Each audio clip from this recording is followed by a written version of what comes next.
Olá, meus queridos amigos, muito boa noite. Muito boa noite, gente, muito boa noite com muito carinho. Você já sabe disso, né? Mas não custa repetir, muito amor e carinho mesmo. Começando mais uma pílula noturna que eu amo tanto. Eu amo as pílulas diurnas. Mas as noturnas têm um lugar especial no meu coração. Todo mundo que me conhece sabe disso. Perguntas e respostas é algo que eu sou fã, desde a minha época de estudante, de faculdade, de escola. A gente aprende muito com perguntas e respostas, né?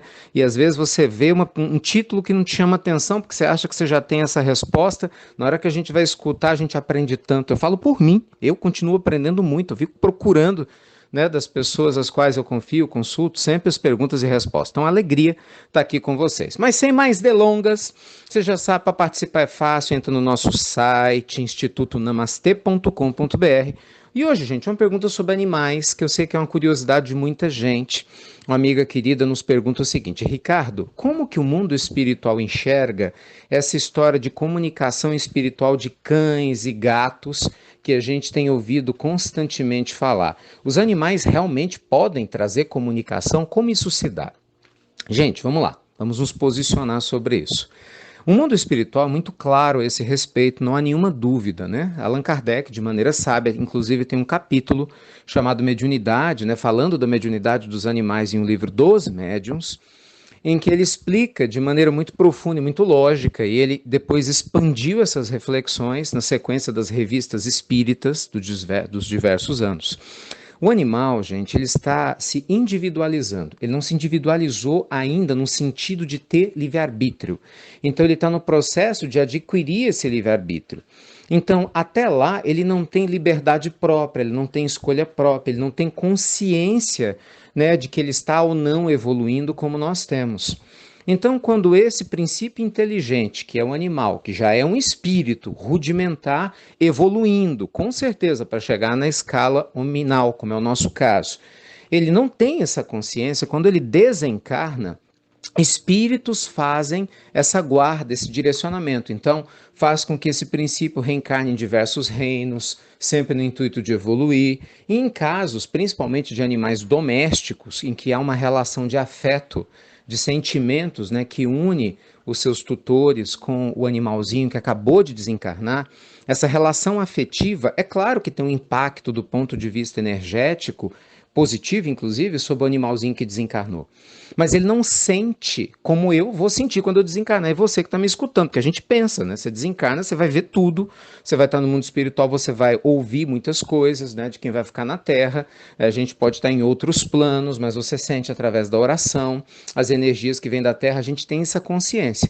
Então, quando a gente ouve falar de trabalhos, olha, tem uma psicografia, tem uma mensagem do seu cachorrinho para você. Não, não é o cachorro que está lá dando comunicação, isso não existe. É um espírito amigo que está cuidando daquele princípio inteligente, que foi o seu cachorrinho, que vem, se comunica e traz uma mensagem sobre como que ele está no mundo espiritual e assim por diante. Isso é muito comum. Inclusive existem algumas instituições espíritas, né, que é quem se dedica a esse tipo de assunto, são instituições espíritas, que levam muito a sério esse trabalho e eu, pessoalmente, respeito muito, né? Muita gente critica, no meu entendimento, sem saber exatamente do que acontece, e a dimensão espiritual desse tipo de atividade. Sabe por quê, gente?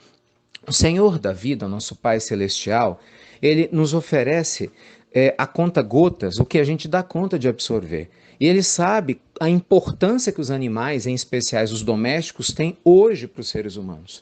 Muitas pessoas não se matam por causa dos seus animais. Muitas pessoas têm um nível de reação a situações de tristeza e depressão e se animam por causa dos seus animaizinhos, né? Muitos filhos, muitas crianças se tornam mais afetivas, mais sensíveis, mais amorosas pela convivência com os animais.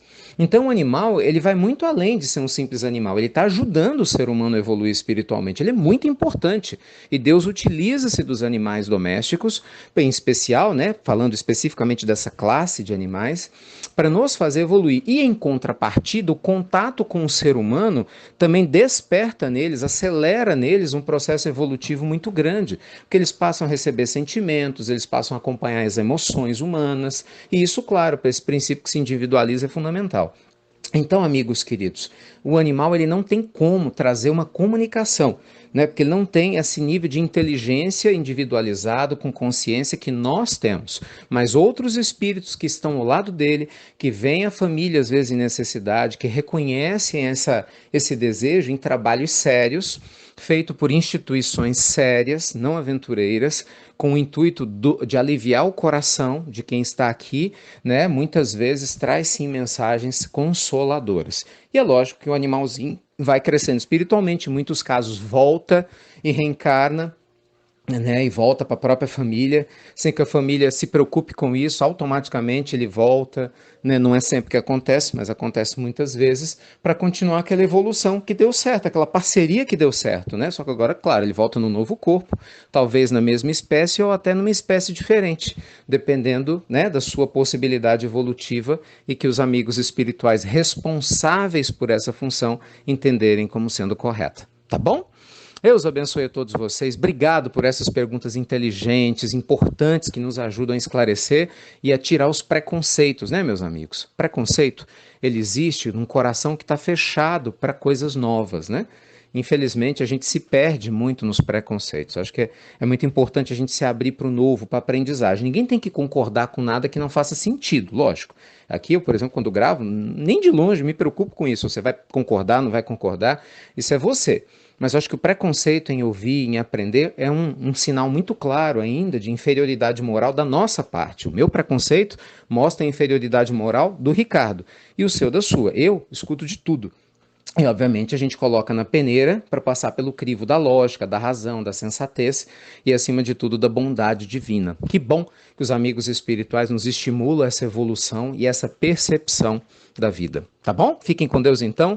E vocês já sabem, terça e quinta-feira, a partir de semana que vem, nós vamos ter café da manhã com o Evangelho na terça, 6h30 da manhã, e quinta com espiritualidade e riqueza. Então já vai se organizando antes de você sair para o seu trabalho, antes de você sair para os seus compromissos, no nosso Instagram. Vai ser no Instagram a princípio, tá bom?